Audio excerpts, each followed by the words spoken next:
భగవంతుడా, ఈ దీపం కొడిగట్టి కొండెక్కిపోతున్న సమయంలో కూడా నా మనసుకు ప్రశాంతత కరువు చేసి ఇంకా ఎందుకు పరీక్షిస్తుంది? అమ్మా సావిత్రి,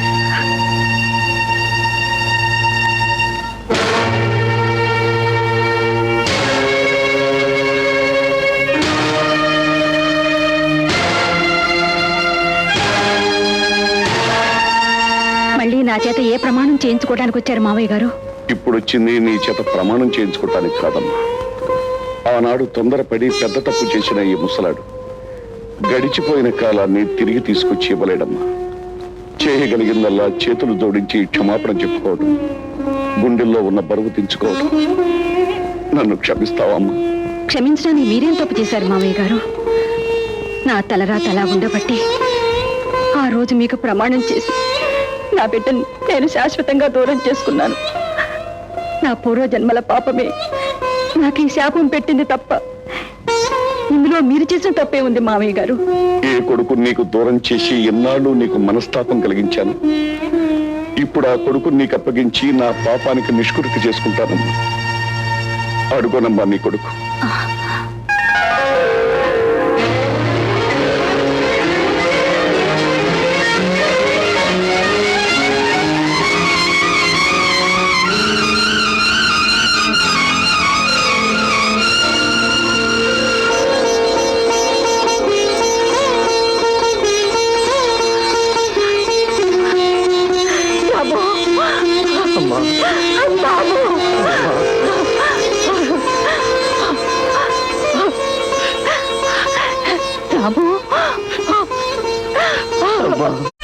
కళ్ళెదుట నువ్వు ఉన్నా అమ్మగారు అని పిలిచారే తప్ప అమ్మ అని పిలవలేకపోయారు.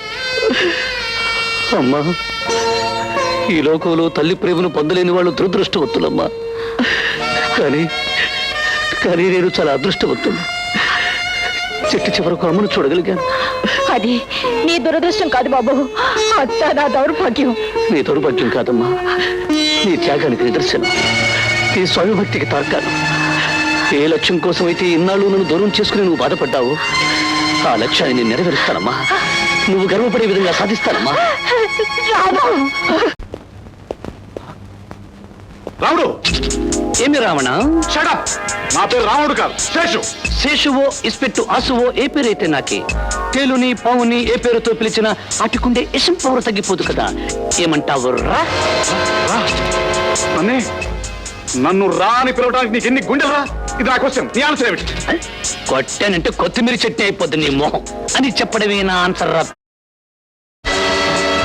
గాది కింద పంది కుక్కులాగా తిన్న ఇంటికే వాసాలు లెక్క పెట్టేని ఇలాంటి మాయల పకీరు గలరి పుర్రే అని పిలవడంలో తప్పే ఉంది రా.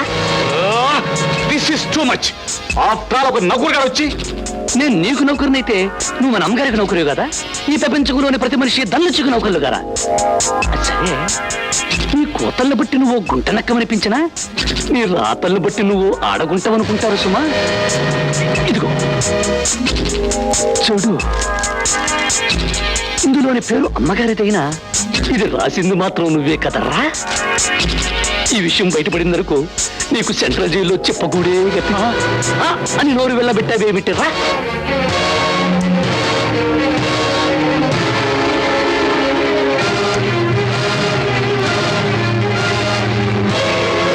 నీ ఆధారం కాస్త గోదాట్లో కలిసిపోయింది. ఇప్పుడు నన్ను ఏం చేయగలవు?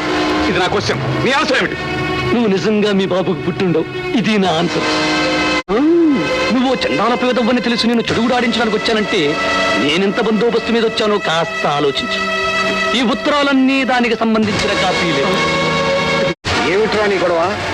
ఆ రాజాగాడు హోటల్ అమ్ముతానంటే నువ్వెందుకు మరి చెడగొట్టుకుంటావు? అదేం డాడీ, ఎవరైనా కొనేసారనుకో ఆ హోటల్ మన చేతిని జారిపోయినట్టుగా. ఇది నా క్వశ్చన్, నీ ఆన్సర్ ఏమిటి? నా ఆన్సర్ ఏమిటంటే ఈ హోటల్ కొనడానికి వెళ్లే వాళ్ళందరూ నేను ఏర్పాటు చేసిన. అయితే పెద్దలు, మీరందరూ ఈ హోటల్ కొనాలనే మహత్తరమైన ఉద్దేశంతో వచ్చారన్నమాట. చూడండి మై డియర్ పెద్దలు, మీ అందరికీ మా రాజాబాబు గురించి తెలియడం ముఖ్యంగా అవసరం. ఎందుకంటే వారికి వేపకాయంత వెర్రి ఉంది, పత్తికాయంత పిచ్చుంది, అడపా రెండు ముదిరితే నిమ్మకాయంత అవుతుంది. సరేనయ్యా, ఇంతకీ మేము ఏ విధంగా ప్రవర్తిస్తే ఆయనకి వెర్రి ముదరదో కాస్త సెలవివ్వండి. మా బాబు గారికి తిక్కరేయకుండా ఆనందంగా కుదురుగా ఉండాలంటే ఆయన ఏ పని ఎలా చేస్తే మీరు అలాగే చేయాలి. ఆయన వచ్చి నిలబడితే మీరు నిలబడాలి, ఆయన కుర్చీ లాగితే మీరు లాగాలి, ఆయన కూర్చుంటే మీరు కూర్చోవాలి. ఆయన అర్థమైందా?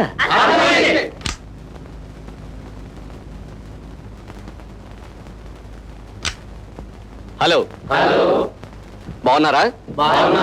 నేను బాగానే ఉన్నాను.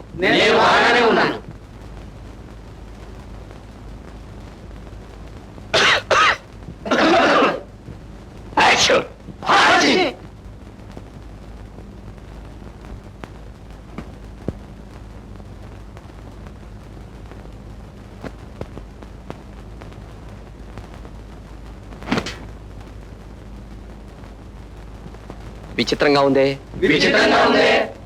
రావుడు, ఏమిటి వీళ్ళ పద్ధతి? బాబు, మీరు ఇదేం పట్టించుకోకుండా కార్యక్రమం ప్రారంభించండి. వీళ్ళ సంగతి నేను చూసుకుంటాను. చేచి ఈగ. రావుడు, నాకు ఈగలంటే అసహ్యం. సర్వే తప్పకుండా రాజాబాబు, మీ అందరి కోరిక మీద దీన్ని అంతం చేస్తే తప్ప నాకు నిద్ర ఉండదు, మనశ్శాంతి ఉండదు.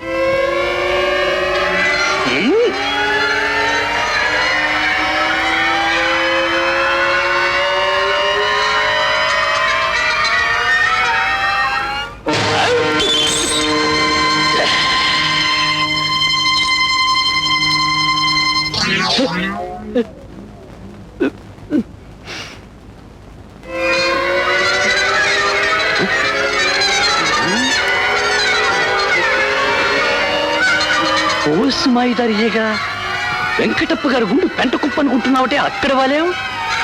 ఆయన తల మీద బొచ్చు కూడా భయంతో ఉండలేక ఊడిపోతే అక్కడ చేస్తావా?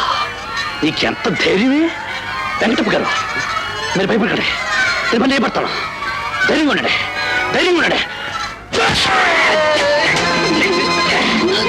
ఉండండి, దొరికిపోయింది.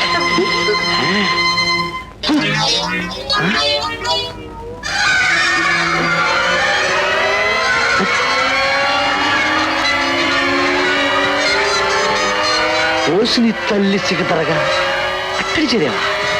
ఉసి, ఆ కోటిరాజు గారి మీసాలు కోనసీమ కొబ్బరి తోట అనుకున్నావా? అక్కడి చేరి పిక్నిక్ చేసుకున్నావు. పిక్నిక్ ఏయ్, ఆయన మీసాల్లో ఒక్కొక్క వెంట్రుక లక్షలు విలువైందే.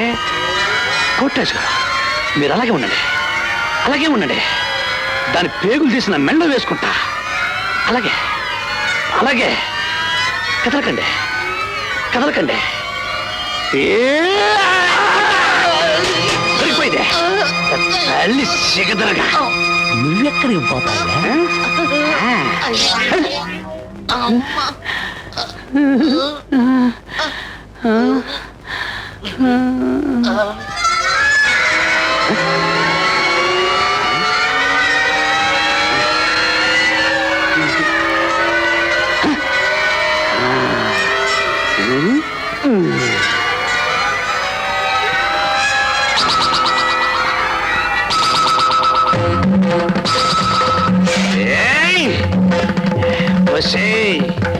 ఎంత తెలుస్తాను గురుగారు.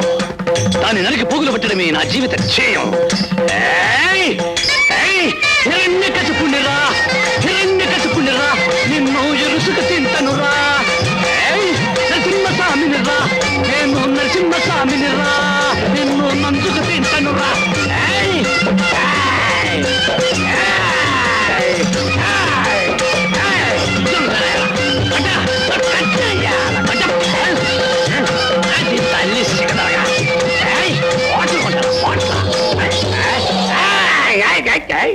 పిరికి దద్దెమల్లారా, ప్రాణానికి ప్రాణం ఇచ్చే బలేరాముడు ఇక్కడ ఉండగా మా రాజాబాబు హోటల్ చవగ్గా కొనేద్దామని ప్లాన్ వేశారా? రావుడు, కదలకు, అలాగే ఉండు. ఆ ఏక సంగతి నేను చూసుకుంటాను, నువ్వేం భయపడకు. చెప్పు, ఆ రాముడు గారు ఎక్కడ ఉన్నాడు చెప్పు. ఇది నా క్వశ్చన్, మీ ఆన్సర్ ఏమిటి? చెప్పు. నీ question my answer, my question నీ ఆన్సర్. ఆడోళ్ళని అమాయకులను చేసి క్వశ్చన్ నువ్వు ఆన్సర్లు అడగడం కాదు, నన్ను నువ్వు చెప్తాను. చెప్పే వరకు నువ్వు ప్రాణాలతో ఉంటే కదా. మై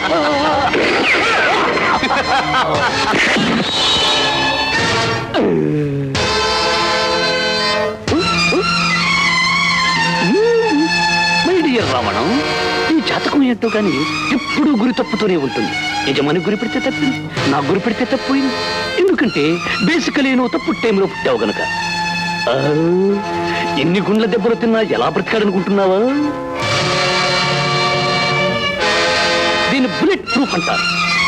ఎత్తుకు పై ఎత్తులు వేసే ఇలాంటి జిత్తులు మారి నక్క దగ్గర చేరాక నేను కూడా ఒకటో అరో ఎత్తులో జిత్తులు నేర్చుకున్నాను. చూడు బకాసురా, రావణాసురా, ఇంతకాలం దీన్ని నడిపిస్తున్న అసలు నాటక సూత్రధారి నువ్వు కాదని తెలిసిపోయింది. ఎందుకంటే నీ తలకాయలో మెదల్లేదు, పగమట్టుంది. అందుకని కాబట్టి దీని వెనక ఉన్న అసలు జిత్తుల మారినక్క ఎవరో చెప్పావనుకో, నీకు మంచిది, నాకు మంచిది. చెప్పలేదనుకో పరేస్తాను. ఆయన ఆయన తొందరగా చెప్పు, లేకపోతే గుంటూ పిస్తలు అన్ని మెదల నుంచి బయటకు వచ్చేస్తాయి. మా నాన్న పిస్టల్ బుర్రలోంచి బయటకు వచ్చేస్తుందని చెప్పేసరికి నిజం చెప్పేసావన్నమాట. అదే మీ నాన్న, అదే సీనియర్ రావణాసురుడు. ఎక్కడున్నాడు తొందరగా చూపించు. రా చూపిస్తాను. పద పద. అయ్యో